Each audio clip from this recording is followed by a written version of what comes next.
After divorcing my husband, my daughter threw me out of her house without thinking twice. She said, "I've never really liked you, Mom. Go out. I'd rather prefer Dad and my stepmom to live here." I smiled, thinking it was all a joke, until she asked security to throw me out. I left without a word. The next morning, she received an email that changed everything. I will tell you what happened. Before we continue, support us by clicking on the like button. Tell us in the comments section where you are watching us from, and click on the subscribe button so that you don't miss our big story tomorrow. Now let me tell you what happened from the beginning. I can still feel the cool evening air on my skin as I stood on her front porch that day. My suitcase sat beside me, and I was so excited to finally spend time with my daughter after months of living alone. The divorce had broken my heart into tiny pieces, but seeing her beautiful home made me feel hopeful. Maybe we could rebuild our relationship here. The house looked perfect with its white walls and pretty flowers in the garden.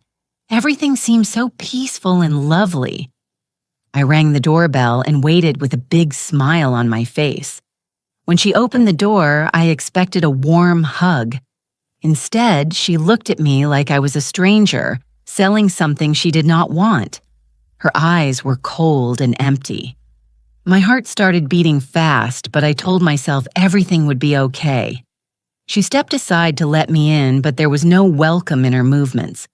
The hallway smelled like fresh paint and new furniture.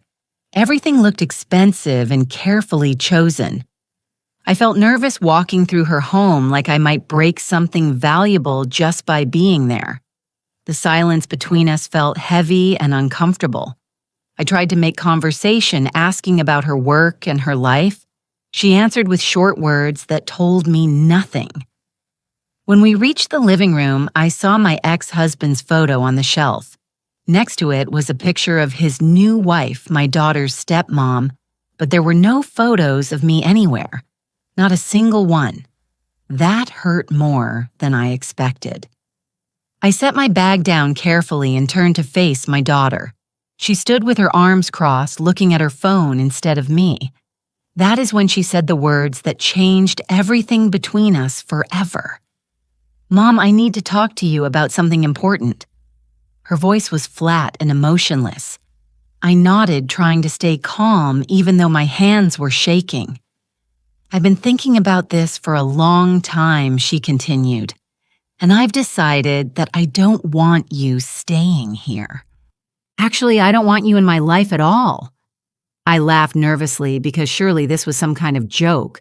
Maybe she was testing me or playing a game. "Sweetie, what are you talking about?" I asked softly. She looked up from her phone and stared directly at me. "I've never really liked you, Mom. You've always been too much, too emotional, too needy, too everything. Dad and Jennifer, they understand me. They give me space. They don't suffocate me like you do." Each word felt like a knife cutting into my chest. I tried to breathe normally, but the air felt thick and hard to swallow. "But honey, I'm your mother. Love you. Whatever I did wrong, we can talk about it and fix it." She shook her head firmly. "There's nothing to fix because I don't want to fix it. I want you to leave. Dad and Jennifer are moving in next week, and I need this space for them, not you." I felt my legs go weak. This could not be happening. Not after everything I had sacrificed for her. Not after all the nights I stayed up when she was sick. Not after all the birthday parties I planned. Not after paying for her college when money was tight. "Please don't do this," I whispered. "Just give me one night. Let's talk in the morning when we're both calmer." She picked up her phone again and started typing. "I'm calling security now.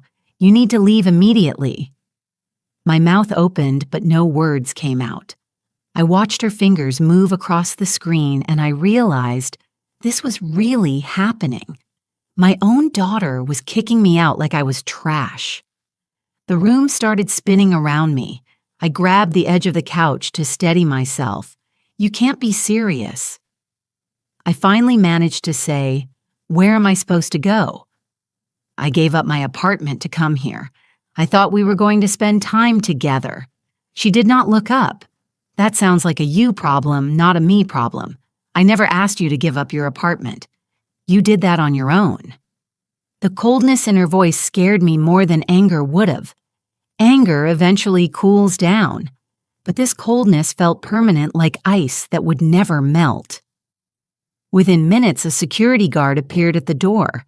He looked uncomfortable, probably because he could see this was a family situation. "Ma'am, I need you to gather your things and leave the property," he said gently. I looked at my daughter one more time, hoping she would change her mind, hoping she would see how much pain she was causing me. But she just stood there with her arms crossed, watching me like I was a stranger. I picked up my suitcase with trembling hands. My vision was blurry with tears, but I refused to let them fall in front of her. I would not give her that satisfaction. As I walked toward the door, I passed by family photos on the wall. Photos from her childhood, her first day of school, her graduation. I was in all of them, smiling and proud. But apparently, those memories meant nothing to her now. The security guard walked beside me as we headed to the front door. Each step felt impossible, like walking through deep mud.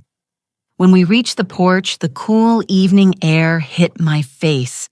The sun was setting, painting the sky orange and pink. It would have been beautiful if my heart was not breaking into a million pieces. "I'm sorry about this," the guard whispered as he gently closed the door behind me. I heard the lock click. That sound echoed in my ears like a gunshot. I stood there on the porch for several minutes, unable to move. My suitcase felt heavier than it ever had before. Cars drove past on the street. People walking their dogs waved hello. Life continued normally for everyone else while my world crumbled. I finally forced my legs to move.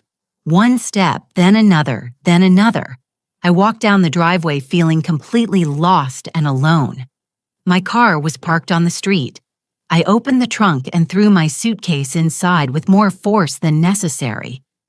Getting into the driver's seat, I gripped the steering wheel tightly and stared at the house. Lights were on inside. I could see my daughter's shadow moving past the window. She was probably already redecorating, removing any trace of me that might have existed there. I started the engine but did not drive away immediately. Memories flooded my mind without permission. I remembered holding her as a tiny baby, promising to always protect her. I remembered teaching her to ride a bicycle, running beside her until she found her balance. I remembered helping her with homework late at night, both of us exhausted but determined. I remembered defending her when teachers said she was difficult because I knew she was just strong-willed and special. All those memories felt meaningless now, like I had poured love into a cup with a hole in the bottom. No matter how much I gave, it was never enough. It all just drained away. I thought about my ex-husband and his new wife moving into that house. They would sleep in the guest room I was supposed to use. They would eat breakfast at the table where I should have been sitting. They would become the family, and I would become the forgotten one. That realization hurt worse than the divorce itself. When my husband left me for another woman, I thought that was the worst pain possible. But this was different. This was my own child choosing to erase me from her life, choosing someone else over the woman who gave birth to her. Finally, I pulled away from the curb and started driving. I had no destination in mind. I just drove through the city streets as darkness fell around me. My phone started ringing. I glanced at the screen and saw it was my sister calling. I could not talk to her, not yet, not when I could barely hold myself together. I drove past restaurants where families ate dinner together, past parks where children played on swings while their mothers watched past stores closing for the night. Everything looked normal and peaceful, but nothing felt normal to me anymore. Eventually, I found myself at a small motel on the edge of town. The neon sign flickered with a buzzing sound. The parking lot was nearly empty. It looked sad and forgotten, which felt appropriate. I checked in and dragged my suitcase to a room that smelled like cleaning products and old carpet. The bed was small and hard. The walls were thin enough to hear conversations from neighboring rooms. This was my reality now. I sat on the edge of the bed and finally let the tears come. They poured out of me like a river breaking through a dam. My whole body shook with sobs. I cried for the daughter I thought I knew. I cried for the relationship I thought we had. I cried for all the years I spent believing that love was enough. When the tears finally stopped, I felt empty and hollow inside. I lay down on the scratchy bedspread and stared at the ceiling. A water stain in the corner looked like a dark cloud. How did everything go so wrong? I replayed the divorce in my mind, looking for answers. My husband had cheated on me with a woman from his office. When I found out, he did not apologize or beg for forgiveness. Instead, he blamed me, said I was too focused on our daughter, said I did not pay enough attention to him, said I had let myself go. Each excuse felt like another betrayal. The divorce was ugly and painful, but through it all, I thought my daughter would stand by me. I thought we would support each other through this difficult time. Instead, she grew closer to her father and his new wife. She started spending weekends with them, started calling Jennifer by her first name like they were friends, started asking for their advice instead of mine. At first, I told myself it was normal. Teenagers need space to figure out who they are. I gave her room to breathe, thinking she would come back to me eventually, but the distance only grew wider. Phone calls became shorter. Visits became less frequent. Excuses became more creative. I tried everything to reconnect with her. I planned special mother otter trips. I sent thoughtful gifts for no reason. I showed up at her important events, but nothing worked. She treated me like an annoying relative she had to tolerate, not like the mother who raised her. Now lying in this cheap motel room, I finally understood the truth. My daughter had made her choice long before tonight. Tonight was just the moment she said it out loud. My phone buzzed with a text message. It was from my sister again asking if I was okay. I typed a response saying I was fine, then deleted it. I was not fine. I was the opposite of fine. But I did not have the energy to explain what happened. Not yet. Sleep did not come easily that night. Every time I closed my eyes, I saw my daughter's cold expression. I heard her voice saying she never liked me. I felt the door locking behind me. When I finally drifted off, I had nightmares about being locked out of places, knocking on doors that nobody would open, calling for help that never came. I woke up before sunrise feeling exhausted and emotionally drained. The room looked even sadder in the early morning light. I took a shower in the tiny bathroom, letting the hot water run over me until it turned cold. Getting dressed felt like moving through water. Everything took twice as long as it should. I looked at myself in the mirror and barely recognized the woman staring back. My eyes were red and swollen. My face looked older somehow, like I had aged years overnight. This was not the strong woman I used to be. This was someone broken and defeated. But as I stared at my reflection, something shifted inside me. A small spark of anger began to glow beneath the sadness. Who was my daughter to treat me this way, after everything I sacrificed for her? After every late night, every worry, every moment I put her needs before my own, that anger felt good. It felt better than the crushing sadness. I held on to it like a lifeline. I thought about my ex-husband and his new wife. They probably thought they had won, thought they had successfully turned my daughter against me. thought they could just move into her house and play happy family without consequences. They had no idea what was coming, because what nobody knew, what I had kept secret for months, was that I had been preparing for this possibility. Not because I wanted revenge, but because I needed to protect myself.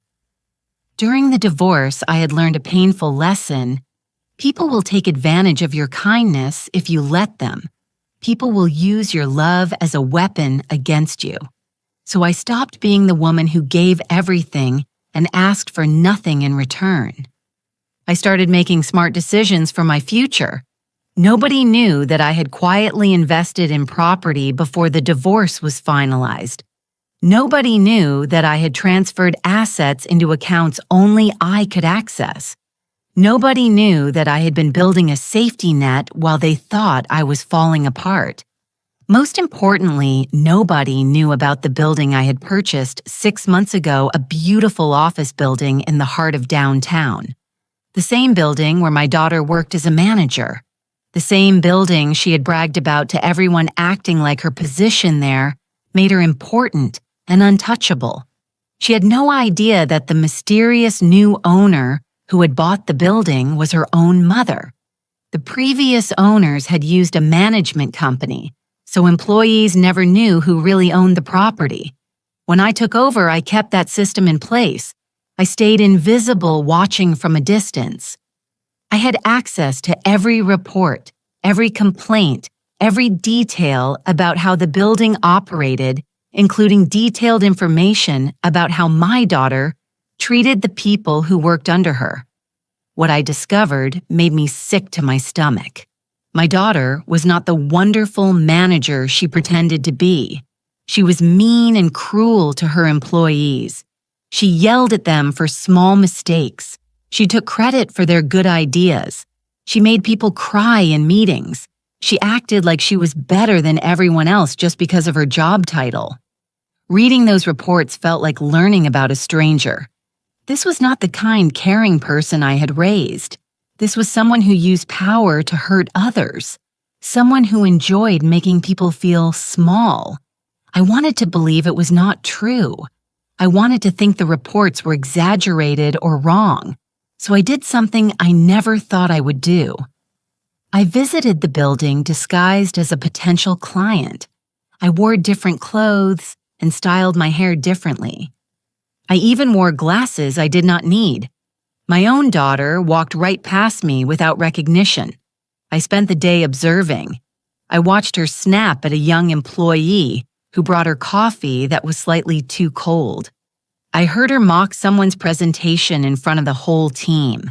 I saw her take a phone call from her father, laughing and chatting warmly, then immediately turned cold when she hung up to deal with her staff. By the end of that day, I knew the truth. My daughter had become someone I did not recognize, someone I was not sure I even liked anymore. That night in the motel, I made a decision. I was done being the mother who absorbed all the pain and asked for nothing. I was done protecting someone who clearly had no respect for me. If my daughter wanted to throw me away like garbage, then she would learn what it felt like to lose something important. I pulled out my laptop and logged into my secure email account. The message I had drafted weeks ago was still sitting there waiting.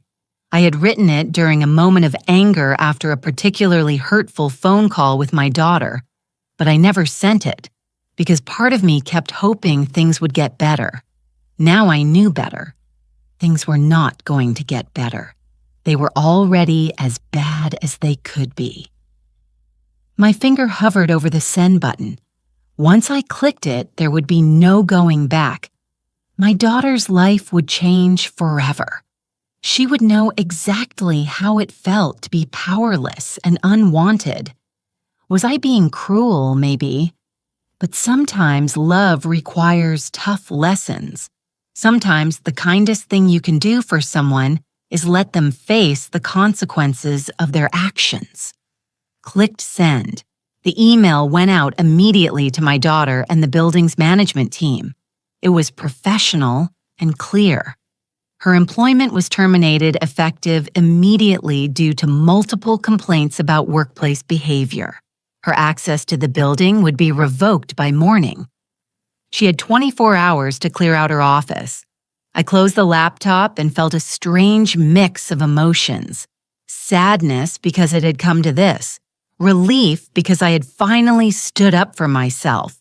Fear about what would happen next. But mostly, I felt something I had not felt in a long time. Power. For years, I had given all my power away to people who did not appreciate it. My husband, my daughter, even my friends who took advantage of my kindness. Now I was taking it back. I imagined my daughter waking up to that email, the confusion on her face as she read it, the panic as she realized what it meant, the anger when she started making phone calls trying to fix it. Let her feel those things. Let her experience the fear and uncertainty I had been living with. Let her know what it was like to have your whole world turned upside down by someone you trusted. Sleep came easier after that. Not peaceful sleep, but the exhausted sleep of someone who had finally made a difficult decision. When morning came, I checked my phone, 15 missed calls from my daughter, 12 text messages, 3 voicemails. I deleted them all without reading or listening. Whatever she had to say, I was not ready to hear it. Not yet. I packed my few belongings and checked out of the motel. The morning air was fresh and clean. Birds were singing in nearby trees. The sun was shining brightly. Felt like the beginning of something new.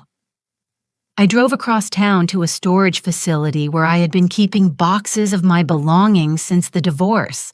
Everything I owned was packed away in a small unit. Clothes books, photo albums, kitchen supplies. My entire life reduced to cardboard boxes. But mixed in with those boxes was something else. Legal documents related to another property I owned. A small house on the outskirts of the city. Nothing fancy or impressive, just a simple 2-bedroom house with a yard and a front porch. I had bought it secretly during the divorce proceedings using money from an inheritance my grandmother had left me. My ex-husband never knew about that inheritance.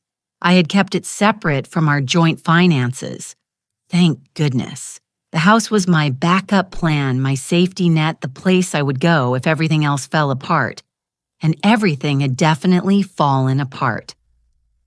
I loaded the most important boxes into my car and drove to the little house. It looked exactly as I remembered.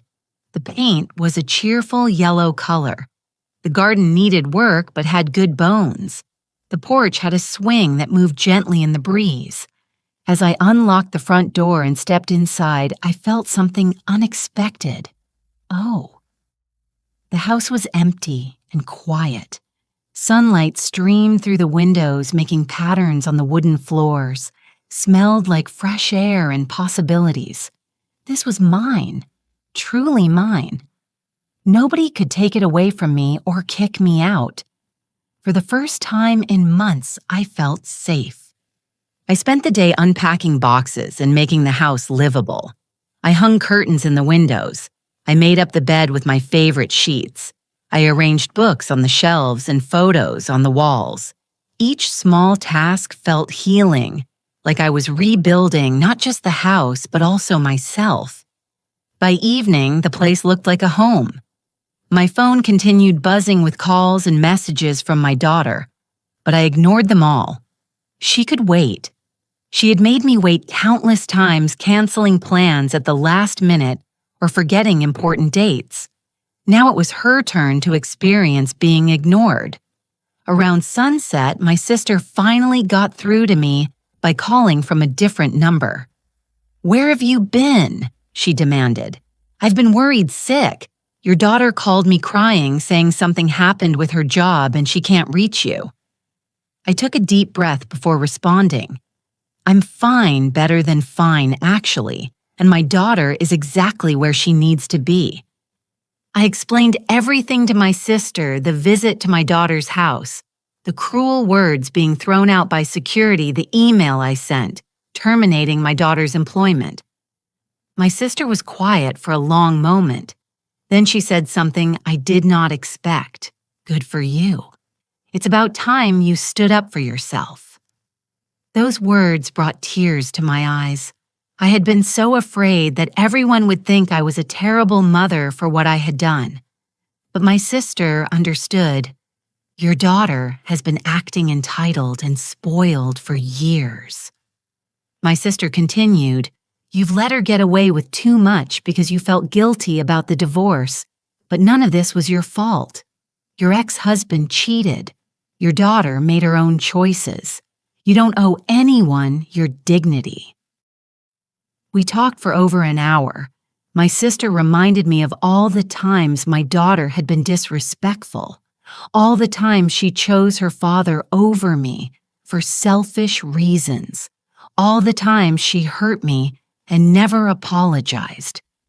You're not being cruel, my sister said firmly. You're teaching her a lesson she should have learned years ago. Actions have consequences. You can't treat people badly and expect them to keep supporting you. After we hung up, I felt lighter. Having someone validate my decision meant more than I realized. I was not crazy or vindictive. I was simply a mother who had reached her breaking point. The next few days passed in a strange blur. I focused on settling into my new house and tried not to think about what was happening with my daughter. But of course, news traveled fast. My sister called to tell me that my daughter had shown up at her house begging for help. She'd lost her job and had no income. Her father and his new wife had promised to help her, but apparently their promises meant nothing now that things were difficult. They had their own bills to pay, they said. They could not afford to support her indefinitely. The irony was almost funny. My daughter had chosen them over me, and now they were abandoning her when she needed them most. Meanwhile, I was the one she had thrown away. Yet I was the one with resources and stability. Part of me wanted to reach out to offer help and fix everything like I always had. But a stronger part of me knew that would be a mistake. If I rescued her now, she would learn nothing. She would just go back to treating me badly because she would know I would always save her. So I stayed firm. I did not call. I did not text. I let her experience the full weight of her choices. A week after the email, my daughter showed up at my new house. I have no idea how she found my address, but there she was standing on my porch, looking smaller and more vulnerable than I had ever seen her. Her eyes were red from crying. Her hair was messy. She looked tired and scared. "Mom, please, we need to talk," she said when I opened the door. I stood in the doorway, not inviting her inside. "Not yet. What do you want to talk about?" I asked calmly. "I'm sorry. I'm so sorry for everything I said. I didn't mean it. I was angry about the divorce and took it out on you." I studied her face carefully, looking for signs of real remorse versus panic at losing her comfortable life. "You told me you never liked me," I said quietly. "You called security to throw me out of your house. You chose your father and his wife over your own mother. Which part of that didn't you mean she started crying harder? All of it. I didn't mean any of it. I was being stupid and cruel. Please, Mom, I need your help. I lost my job. Can't pay my bills. Dad won't help me. I have nowhere else to turn." There it was. The real reason for her tears. Not genuine regret for hurting me, just fear about her own situation. "So you're here because you need something from me." I said, "Not because you actually care about repairing our relationship." She looked shocked, like that had never occurred to her. "No, that's not. I mean, yes, I need help, but I also miss you. I realized how much you mean to me. You realized that after you lost everything," I pointed out. "Not before. Not when you had your job and your house and your father's support. Only now, when you're desperate, did you suddenly remember you have a mother." My daughter's face crumpled. "Please don't do this. I made a mistake." "Haven't you ever made a mistake?" I had made plenty of mistakes. Trusting my husband, sacrificing too much for people who did not appreciate it, believing that love alone was enough. But I had learned from those mistakes. My daughter needed to learn from hers too. "I love you." I told her honestly, "I will always love you because you're my daughter, but I will not rescue you from the consequences of your own actions. You need to figure this out yourself." Her mouth fell open in disbelief. "You're really going to let me suffer after everything you said about always being there for me?" "Being there for you doesn't mean protecting you from reality," I replied. "It means loving you enough to let you grow up and face what you've done. You treated me terribly. You humiliated me. You threw me away like I was nothing. Now you're learning what it feels like to be on the other side of that." I started to close the door, but she grabbed it. "Wait, what about my job? You own that building, don't you? You're the one who fired me." He nodded. "Yes, I am. And I didn't fire you because you hurt my feelings. I fired you because you were a terrible manager. You treated your employees badly. You abused your power. Multiple people filed complaints about you. That's not the kind of person I want running operations in my building." She looked stunned. "You were watching me spying on me. I was doing my job as a property owner, making sure my investment was being managed properly. And what I found was that my daughter had become someone I didn't recognize, someone mean and entitled. And that broke my heart more than anything you said to me that night." Tears streamed down her face. "So what now? You're just going to abandon me like everyone else." "I'm not abandoning you," I said firmly. "I'm giving you space to learn who you are without me fixing everything. You're an adult. You're capable. You can find another job. You can learn to treat people with respect. You can grow from this experience, but you have to do it yourself. I'm done carrying you through life." I gently closed the door and locked it. Standing on the other side, I listened to her cry on my porch. Every instinct screamed at me to open that door and comfort her, to tell her everything would be okay, to write her a check and solve all her problems. But I forced myself to stay still. This was the hardest thing I had ever done. Harder than the divorce, harder than being thrown out of her house, harder than anything I could remember. After several minutes, I heard her footsteps walking away. I peeked through the curtain and watched her get into her car and drive off. My heart felt like it was being squeezed in a vice. That night, I cried myself to sleep. Not because I regretted my decision, but because being a good parent sometimes means breaking your own heart to teach your child an important lesson. The following weeks were difficult. My daughter continued trying to reach me. Her messages went from angry to pleading to manipulative. She tried guilt trips. She tried playing the victim. She tried having other people contact me on her behalf. I stayed strong. I responded only once with a short message. "I love you." When you're ready to have a real conversation about respect and accountability, not just about what you need from me, I'll be here. But not before then. Then I blocked her number for my own sanity. My sister kept me updated on what was happening. My daughter had moved back into a small apartment. She found a job at a different company at a lower position with less pay. She was struggling, but she was surviving. Most importantly, my sister said she seemed to be changing. She was quieter, more thoughtful. She had stopped bragging about herself constantly. She had started volunteering at a community center on weekends. Maybe hitting rock bottom was exactly what she needed. Maybe losing everything had finally taught her the value of the people who truly loved her. I focused on building my own life during this time. I started attending a support group for divorced women. I made new friends who understood what I had been through. I took a painting class and discovered I actually had some talent. I read books I had been meaning to read for years. I traveled to places I had always wanted to see. For the first time in decades, I was living for myself instead of for everyone else. It felt strange and wonderful and scary all at once. My little yellow house became my sanctuary. I planted flowers in the garden. I hung wind chimes on the porch. I adopted a cat from the local shelter who curled up next to me every evening while I read. This was my life now, simple, quiet, and entirely my own.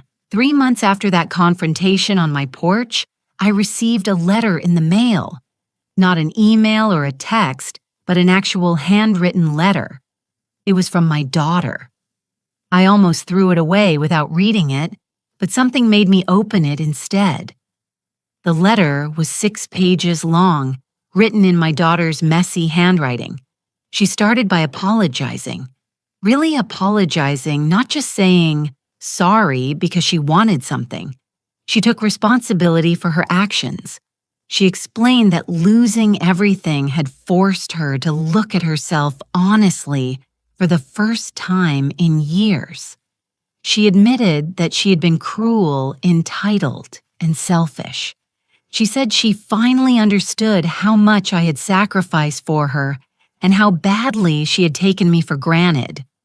She wrote about the lessons she was learning from living on her own with no safety net about how hard it was to manage money and pay bills and handle life without someone always there to catch her when she fell. She said she was grateful I had let her experience those struggles instead of rescuing her. She wrote about her new job and how she was trying to be a better person, how she made a point of being kind to everyone she worked with, how she volunteered with elderly people at the community center and listened to their stories, how she was going to therapy to understand why she had become so angry and hurtful.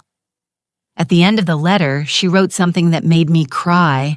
"Mom, I don't expect you to forgive me right away. I don't expect you to welcome me back into your life like nothing happened. I know I destroyed your trust, and trust takes time to rebuild. But I want you to know that I see you now, really see you. Not as someone who exists to meet my needs, but as a person who has feelings and deserves respect. I'm sorry it took losing you to learn that lesson. I hope someday you'll give me a chance to prove I've changed. Love you, your daughter."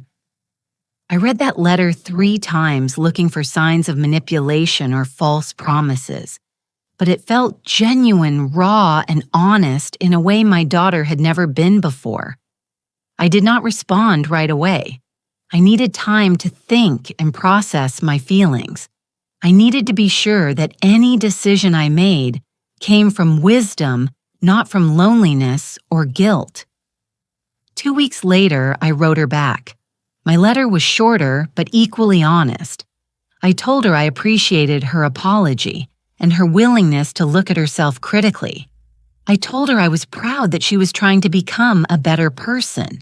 But I also told her that rebuilding our relationship would take time, that I needed to see consistent change, not just words, that I would not tolerate being treated badly ever again, that our relationship going forward would be between 2 adults with boundaries, not a mother who gave everything and a daughter who took everything. I suggested we start slowly, maybe coffee once a month, maybe phone calls every couple of weeks. Nothing rushed or forced, just small steps toward rebuilding trust. She responded immediately agreeing to whatever timeline I needed, and so we began the slow process of healing. Our first coffee meeting was awkward and uncomfortable. We sat across from each other at a small cafe, both unsure what to say. But gradually we started talking. Really talking, not just surface-level conversations about weather and work. My daughter told me about her therapy sessions and what she was learning about herself. She admitted that watching her father cheat on me and then justify it had messed with her understanding of loyalty and commitment. She said she had been angry at me for years without even realizing it. Angry because I stayed kind and hopeful despite being hurt. Angry because my pain made her feel guilty. Angry because she did not know how to process all the complicated emotions of watching her parents' marriage fall apart. So she had taken that anger out on me because I was safe. I would not leave her or stop loving her no matter how badly she behaved. Hearing this was painful but also enlightening. I had not realized how much my own behavior had affected her, how my inability to set boundaries had actually harmed our relationship instead of protecting it. We both had work to do.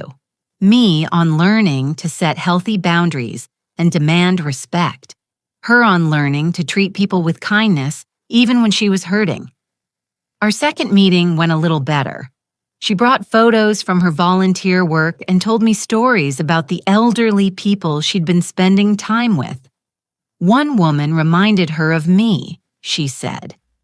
Strong and giving, but also lonely because her family did not appreciate her.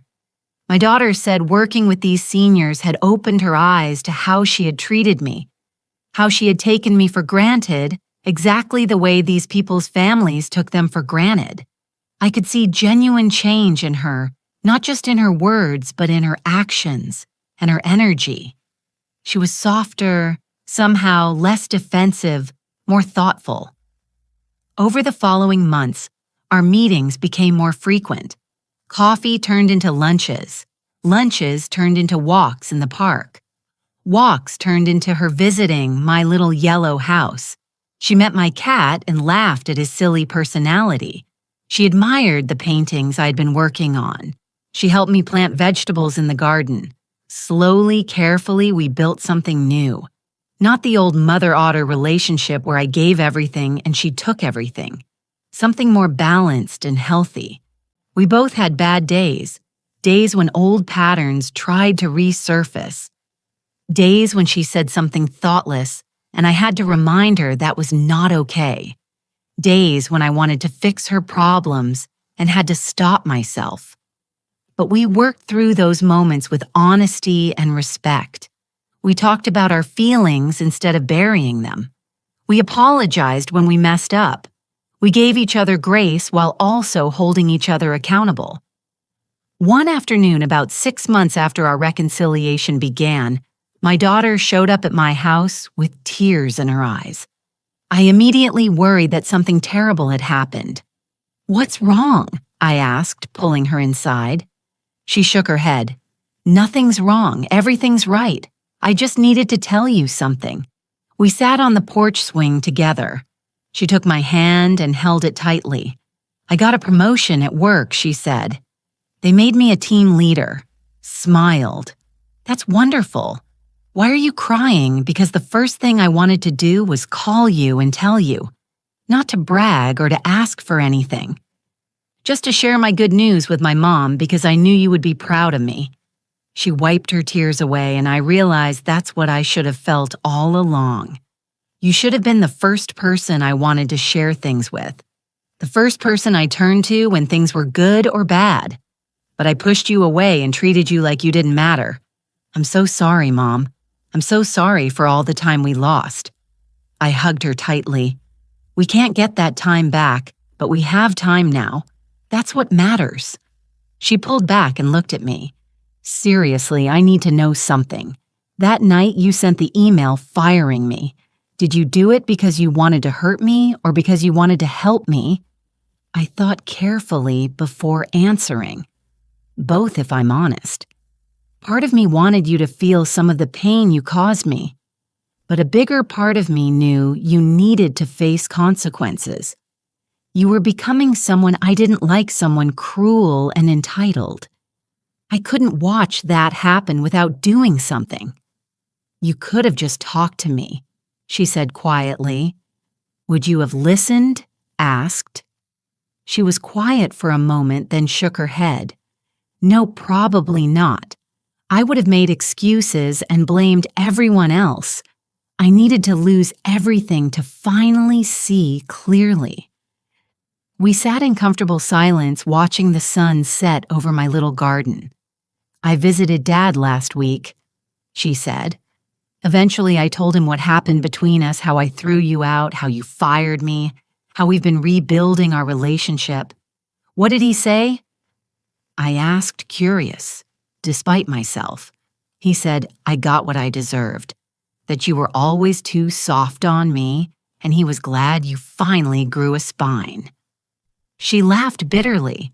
Then he asked if I could loan him money because he and Jennifer are having financial problems. I was not surprised. My ex-husband had always been good at making himself the victim and asking others to solve his problems. I told him no.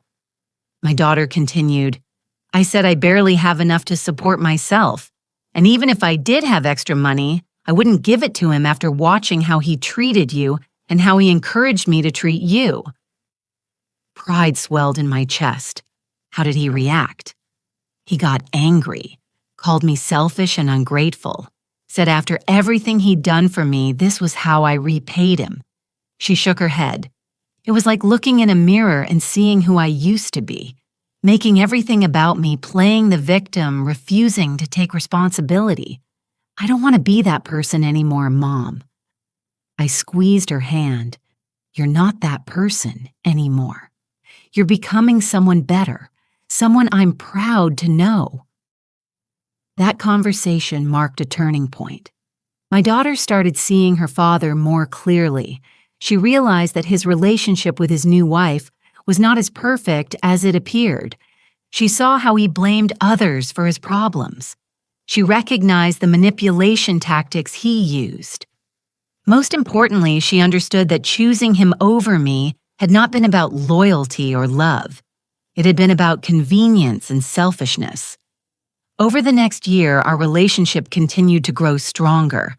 My daughter introduced me to her boyfriend, a kind young man who treated her with respect. She asked for my advice on career decisions. She invited me to her apartment for dinner. She remembered my birthday and sent thoughtful gifts. She called just to chat, not because she needed something. These small gestures meant everything to me. They showed me that the change was real and lasting. One evening, she asked if she could talk to me about something important.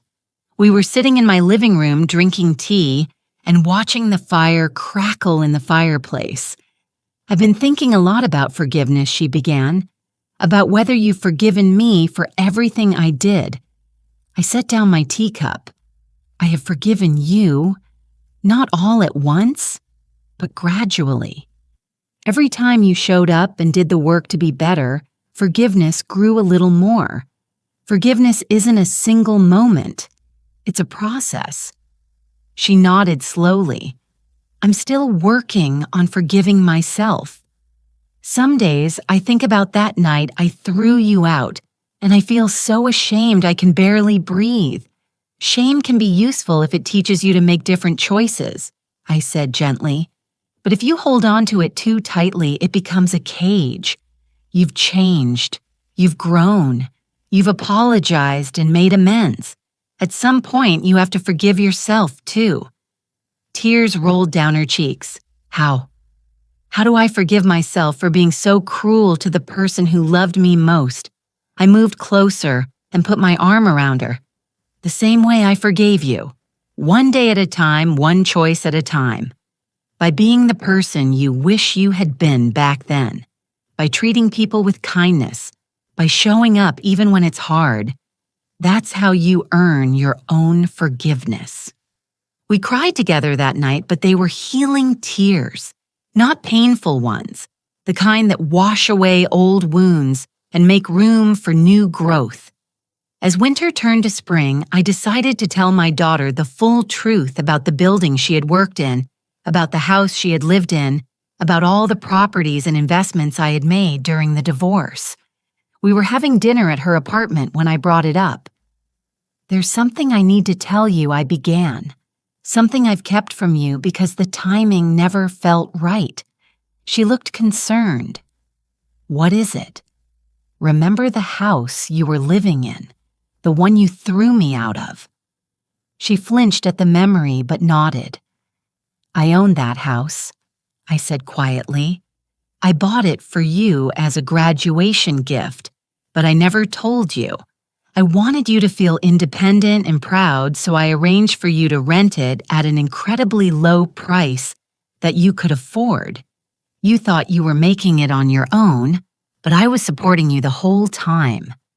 Her face went pale. What? But I thought you thought your father helped you get that house. He took credit for it because I let him. I didn't want to make things complicated. I just wanted you to be happy and secure. She put her head in her hands. Oh my God. I threw you out of a house you owned, a house you bought for me. Yes, but you didn't know that.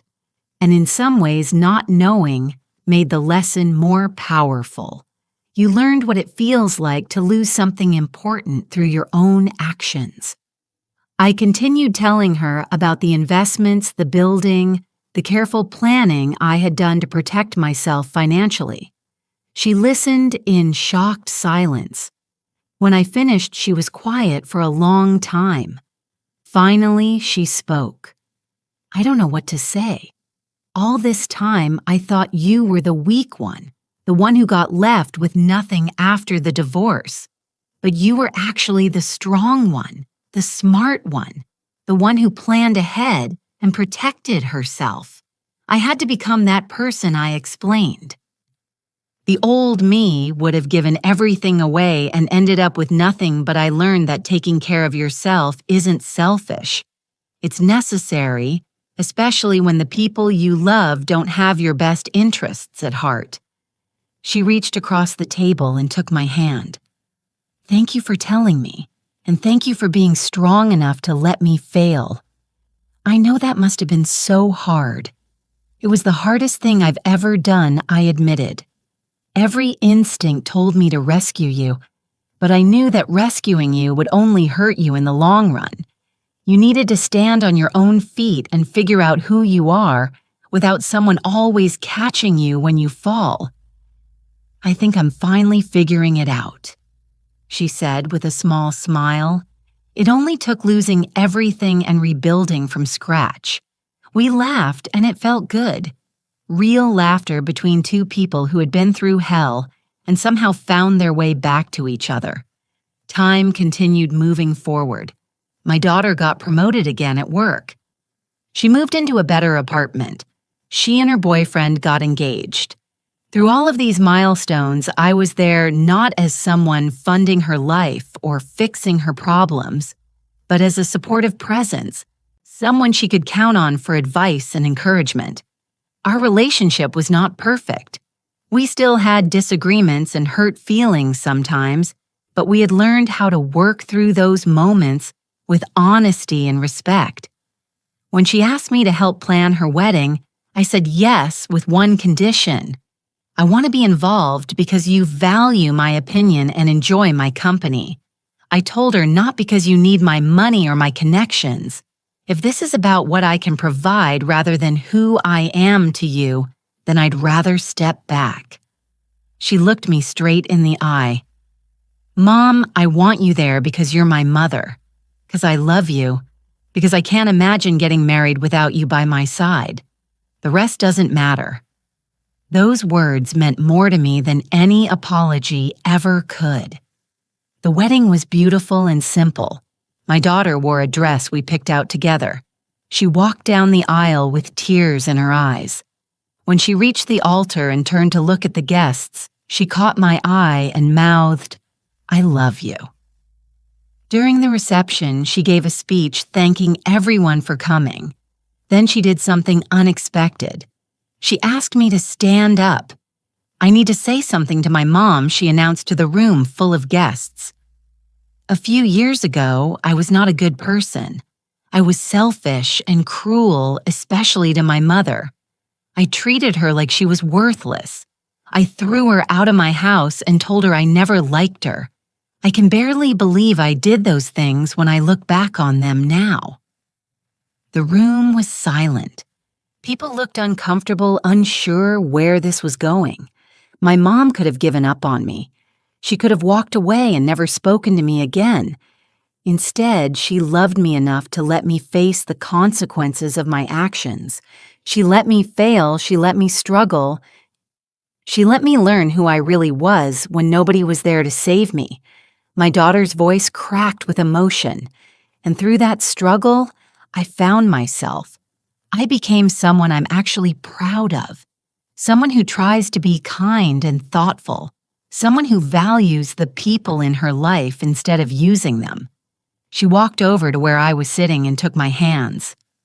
Mom, you are the strongest, bravest, most incredible woman I know. Thank you for not giving up on me even when I deserved it. Thank you for teaching me that love sometimes means letting go. Thank you for showing me what real strength looks like. I love you so much. Everyone applauded as I stood and hugged her tightly.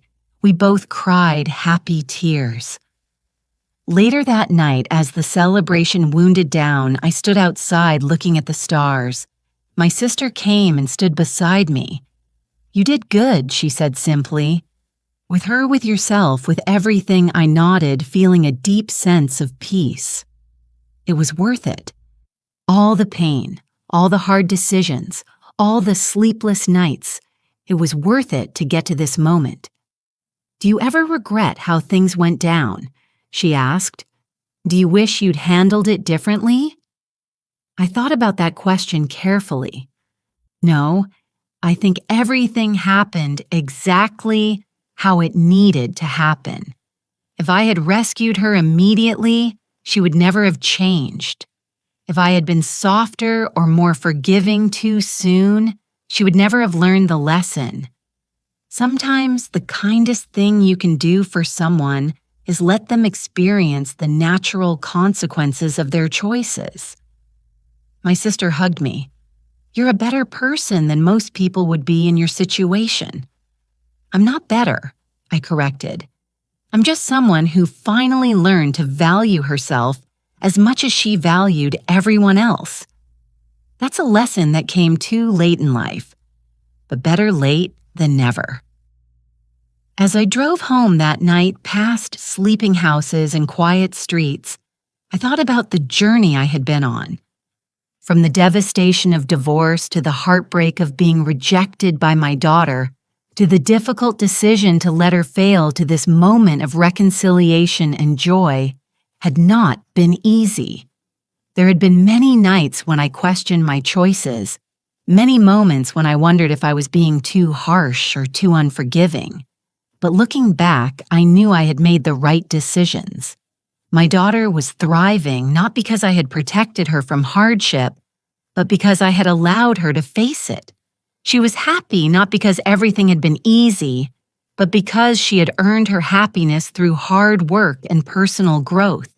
And I was at peace, not because everything had worked out perfectly, but because I had finally learned to stand up for myself. The little yellow house welcomed me home with its warm lights and comfortable spaces. My cat greeted me at the door, purring loudly. I made a cup of tea and sat on the porch swing, wrapping a blanket around my shoulders against the cool night air. Life was good. Not perfect, but good. I had enough money to be comfortable. I had friends who cared about me. I had hobbies that brought me joy. I had a daughter who finally understood my value. Most importantly, I had myself. The version of me who had been lost for so many years, buried under expectations and sacrifice and the need to be everything to everyone.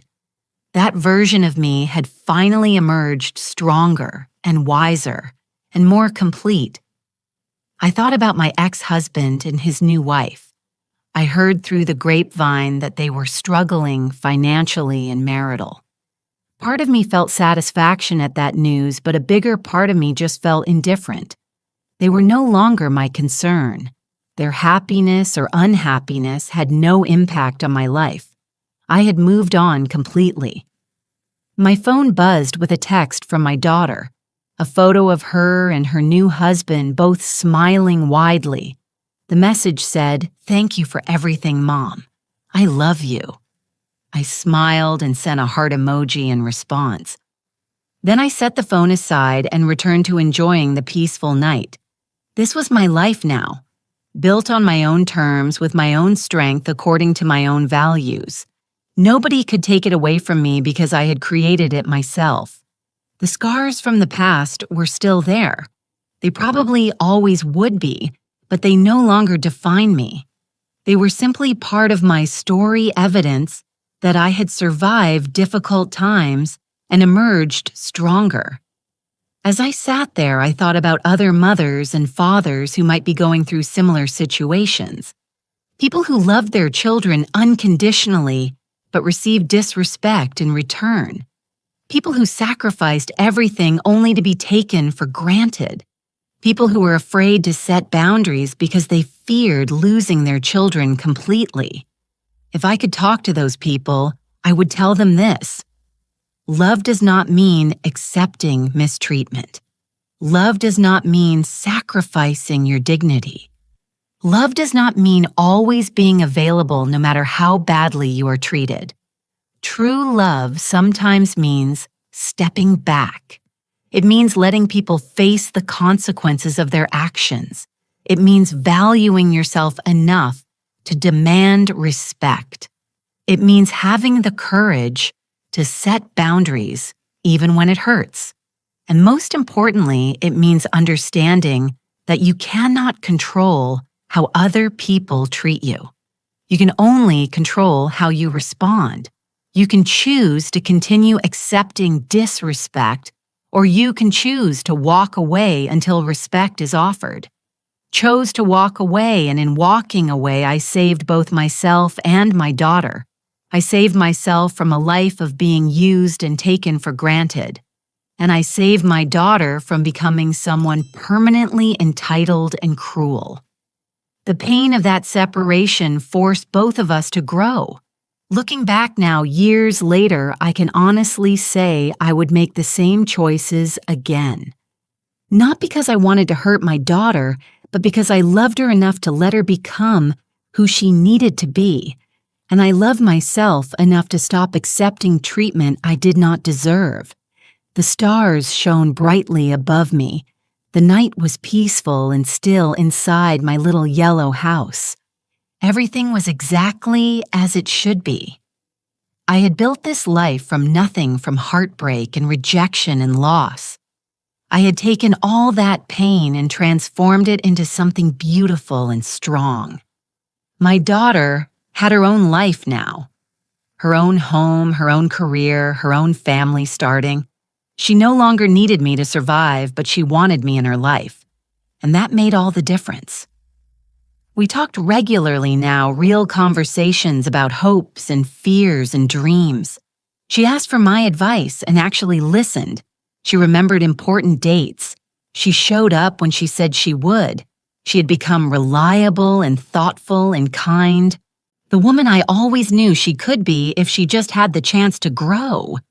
Sometimes I still thought about that terrible night when she threw me out. The cold shock of rejection. The humiliation of being escorted out by security. The crushing realization that my own daughter did not value me. But those memories no longer brought only pain.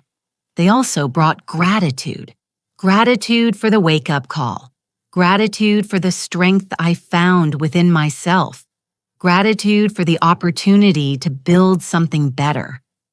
If that night had never happened, I might have spent the rest of my life accepting scraps of affection, settling for being tolerated, instead of valued, believing that was the best I deserved. Instead, I learned that I deserved so much more. And once I learned that lesson, everything changed. I finished my tea and stood up, stretching my tired muscles. It was time for bedtime to rest and recharge for whatever tomorrow would bring. As I walked inside and locked the door behind me, I felt completely safe.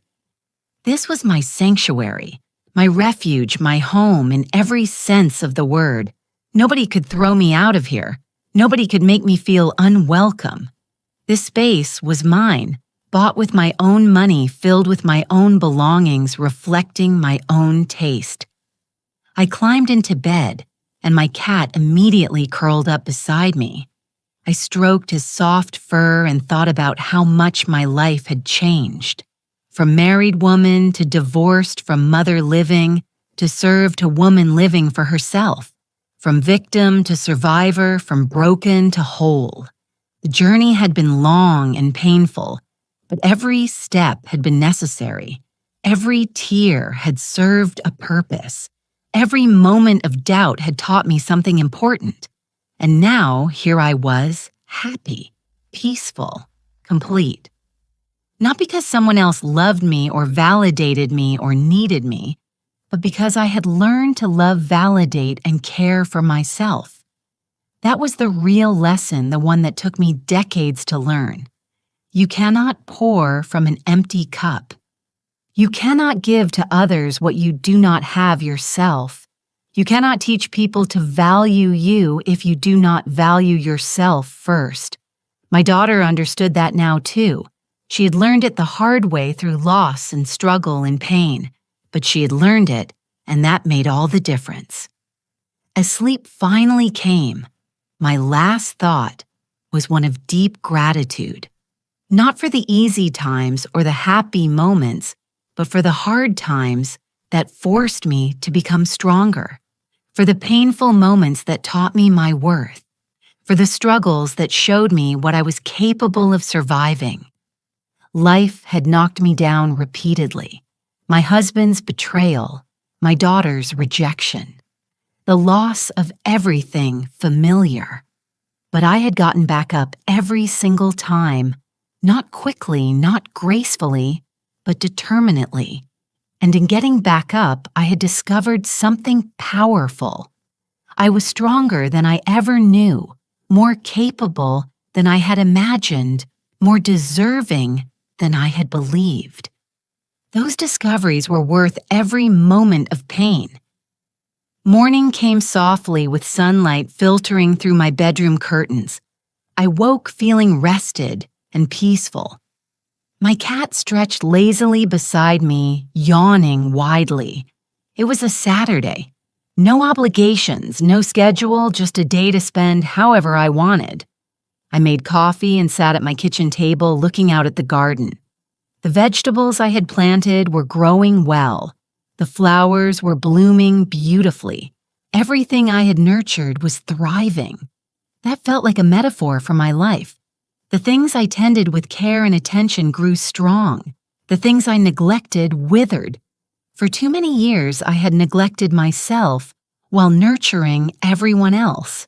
Now I was finally finding balance. My phone rang. It was my daughter. "Good morning, Mom. I hope I didn't wake you." "No, I've been up for a while. How are you?" "Good. Really good. I was calling to see if you wanted to come over for brunch tomorrow. Nothing fancy. Just eggs and toast and conversation." Smiled. "That sounds perfect. What time?" "How about 10 Sundras? I'll be there." After we hung up, I sat with that warm feeling you get when someone thinks of you and reaches out simply because they want your company. Not because they need something, not out of obligation, just because. That was the relationship I had always wanted with my daughter. And now, finally, we had it.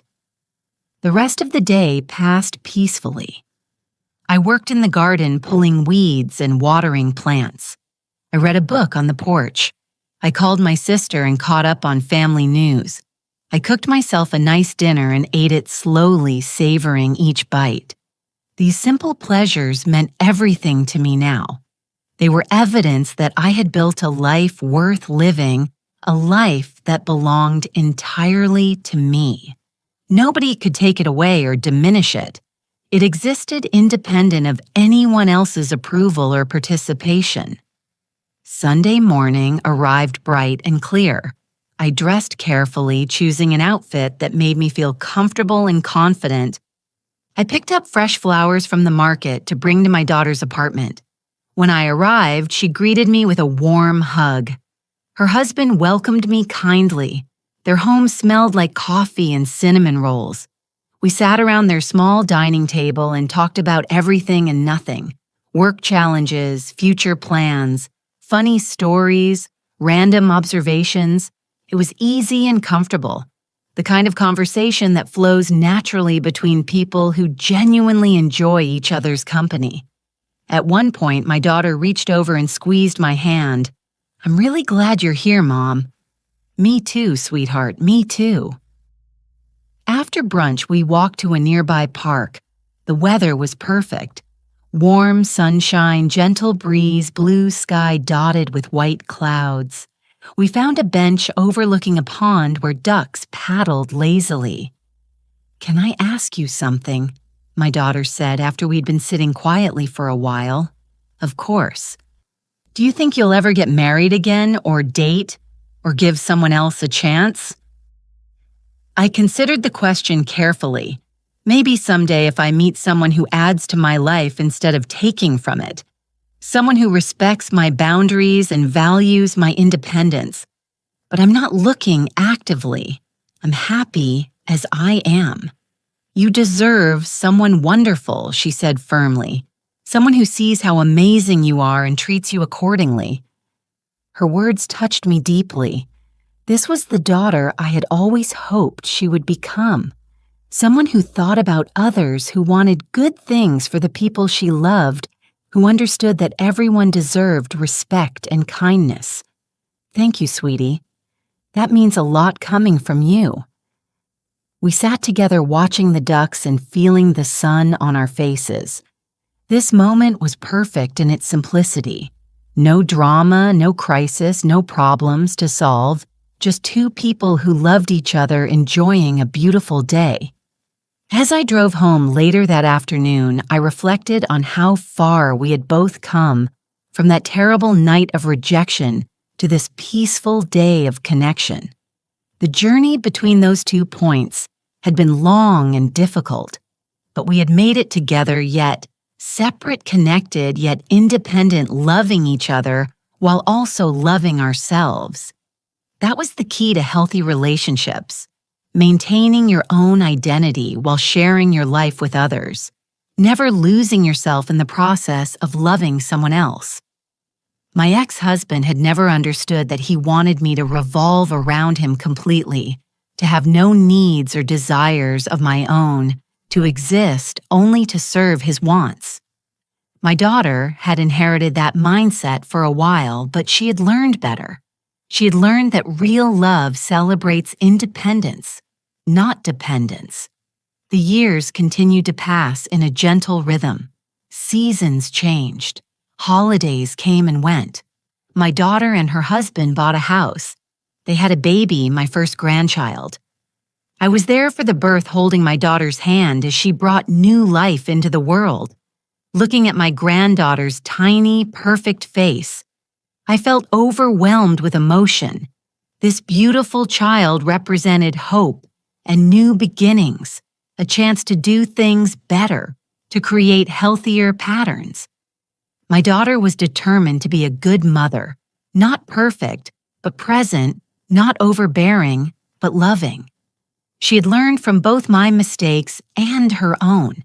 She knew the importance of boundaries and respect. When my granddaughter was a few months old, my daughter asked if we could talk seriously. We sat in her living room while the baby slept peacefully in her crib. "I've been thinking a lot about motherhood," she began, "about what kind of mother I want to be, what kind of example I want to set." "You're doing wonderfully," I assured her. "No, let me finish. I want to make sure my daughter never treats me the way I treated you, but I also don't want to parent from fear. I want to parent from love and wisdom." She took a deep breath. "So I need to ask, what would you do differently if you could go back? What should I know so I don't repeat your mistakes?" It was a difficult question, one that required complete honesty. "I would set boundaries earlier," I said slowly. "I would make it clear that love does not mean accepting disrespect. I would teach you that actions have consequences even when you're my child. I would value my own needs as much as yours instead of always putting you first. But you were such a good mom," she protested. "You did everything for me. That was the problem. I did too much. I shielded you from natural consequences. I made your life too easy. I let you believe you were the center of the universe." Paused, choosing my words carefully. Being a good parent doesn't mean protecting your child from every difficulty. It means teaching them how to handle difficulty, giving them tools and skills, letting them fail safely so they learn resilience. My daughter nodded thoughtfully. "So I should let her struggle sometimes. Let her experience age-appropriate struggles. Yes, if she makes a mess, have her help clean it up. If she breaks a toy through carelessness, don't immediately replace it. If she hurts someone's feelings, make sure she apologizes sincerely. Teach her that her actions affect others, and she's responsible for making things right. That makes sense. What else? Teach her to respect all people regardless of their position or status. Don't let her speak rudely to servers or store clerks or anyone else. Don't tolerate her being mean to other children. Make it clear that kindness is non-negotiable. Thought for a moment and make sure she sees you taking care of yourself. Show her that mothers are people too, that we have needs and interests beyond our children. Model healthy boundaries so she learns them naturally. My daughter was quiet, absorbing everything. "I don't want to make the mistakes I made," she finally said. "I don't want to hurt her the way I hurt you." "You won't," I said with confidence, "because you're aware you're thinking about these things intentionally. That awareness will guide you to make better choices." She hugged me tightly. "Thank you for being honest, and thank you for loving me enough to let me learn hard lessons always." I replied, "That's what real love looks like." Watching my daughter parent her own child was fascinating. She was firm when needed, but also warm and affectionate. She set clear rules and enforced them consistently. She apologized when she made mistakes. She was raising her daughter to be kind, respectful, and responsible, and she was doing it while maintaining her own identity. She continued working part-time. She made time for her marriage. She pursued her hobbies. She was showing her daughter that mothers are whole people, not just caretakers. This made me deeply proud. The cycle was breaking. The patterns were changing. My granddaughter would grow up with a healthier model of love and relationships.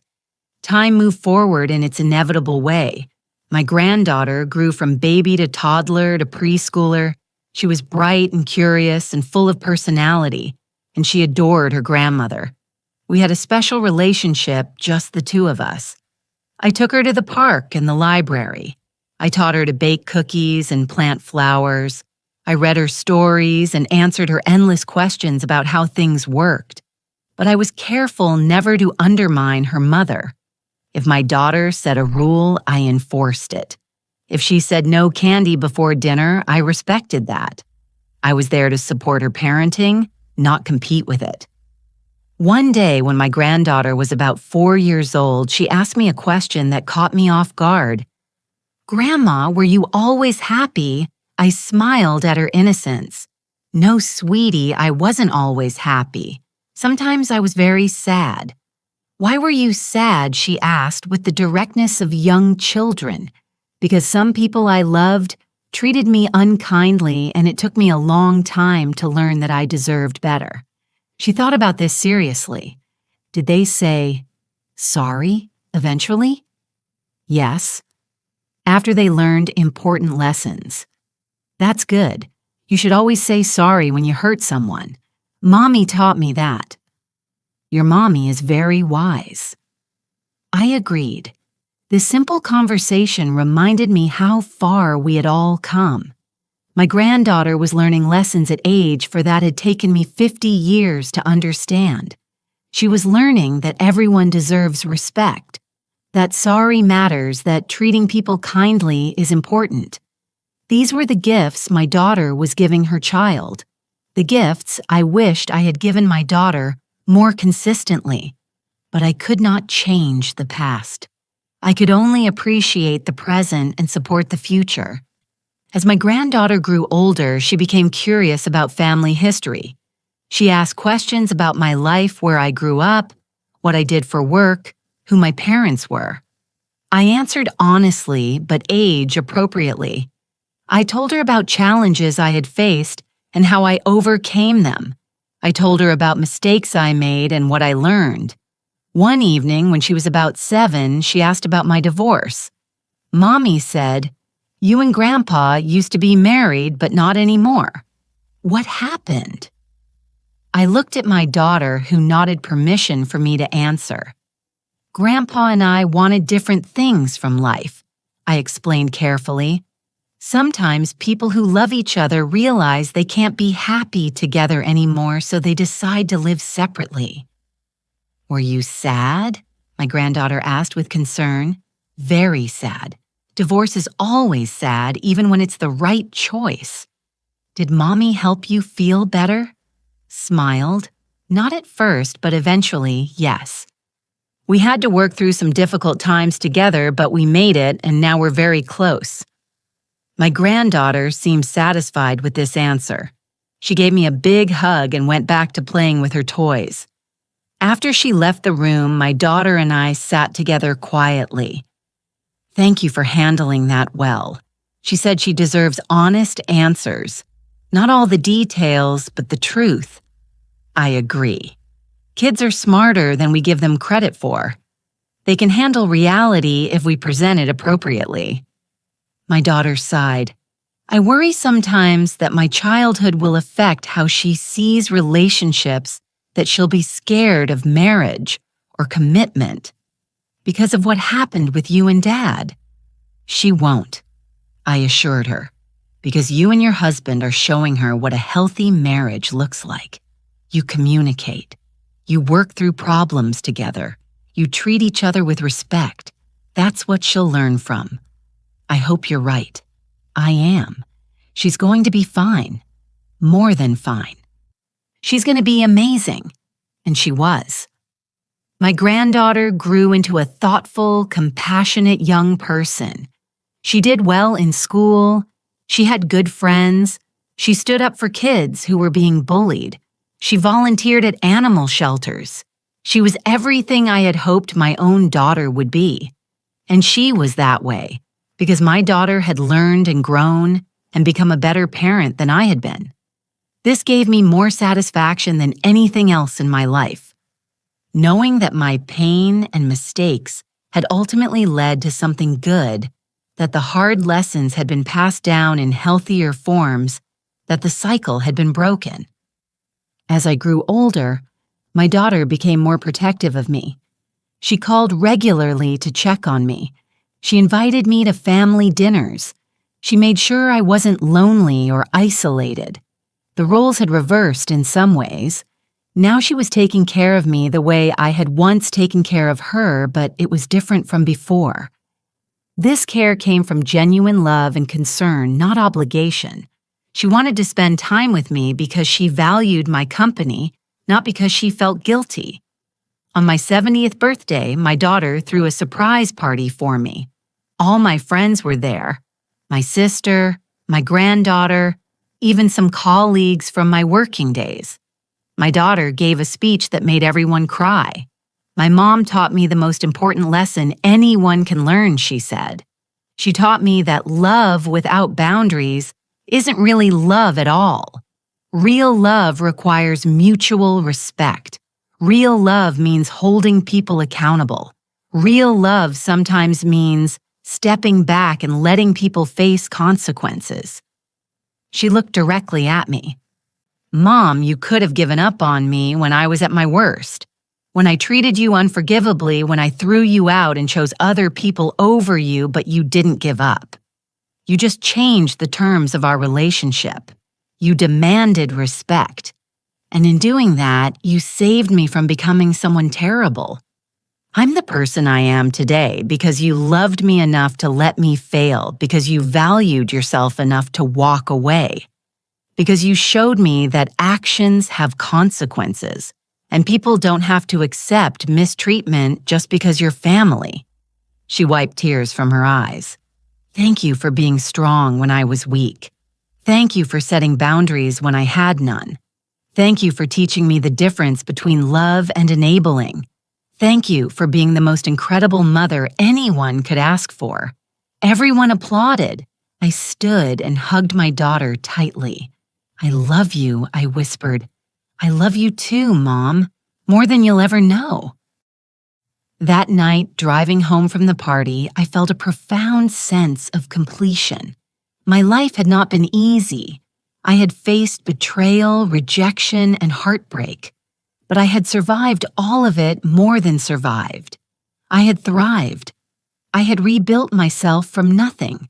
I had created a life I loved. I had repaired a broken relationship. I had learned to value myself. These were accomplishments worth celebrating. As I pulled into my driveway, I looked at my little yellow house with deep affection.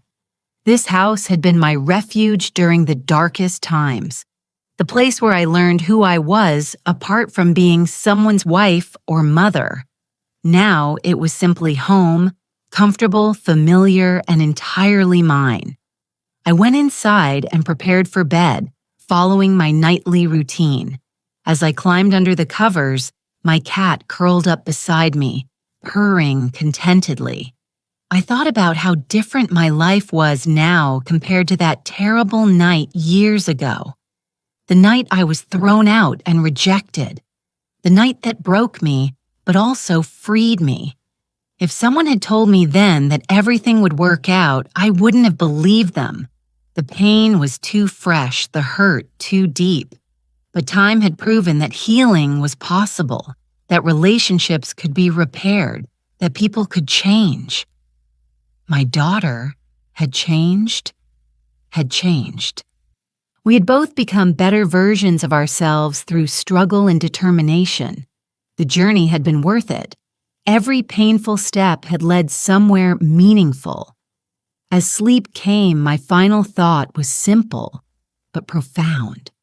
I had spent so many years seeking validation from others, trying to earn love through service and sacrifice, believing my worth came from how much I gave. Now I understood the truth. My worth had always been inherent. It didn't need to be earned or proven, simply was. And once I understood that, everything else fell into place. People who truly loved me showed respect. Those who didn't were removed from my life. Boundaries were maintained. Self-care became non-negotiable.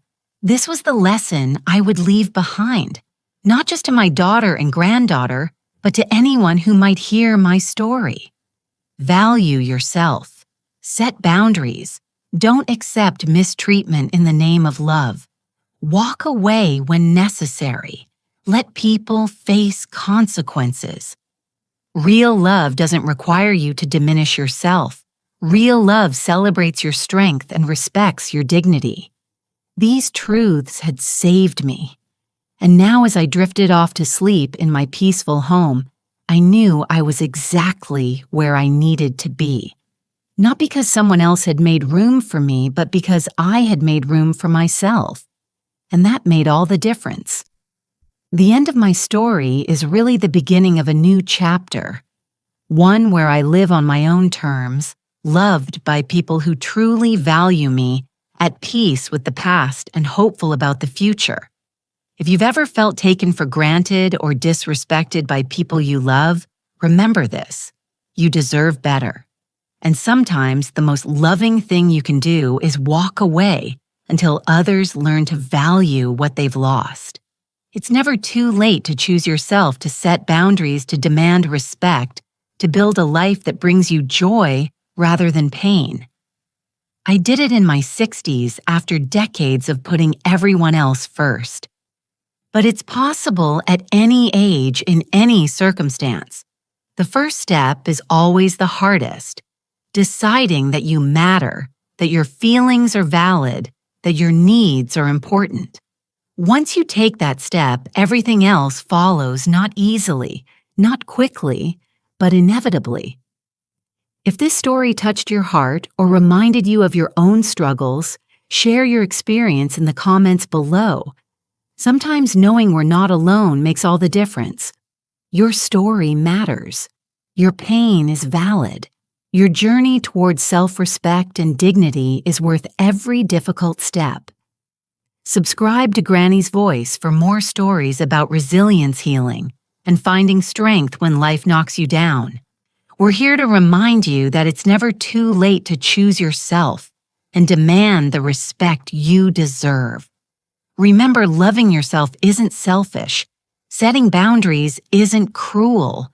Walking away isn't giving up. Sometimes these actions are the most loving things you can do for yourself and the people who need to learn how to treat you properly. Thank you for listening to my story. May you find the courage to write your own ending, one where you are valued, respected, and loved the way you deserve. See you in the next story.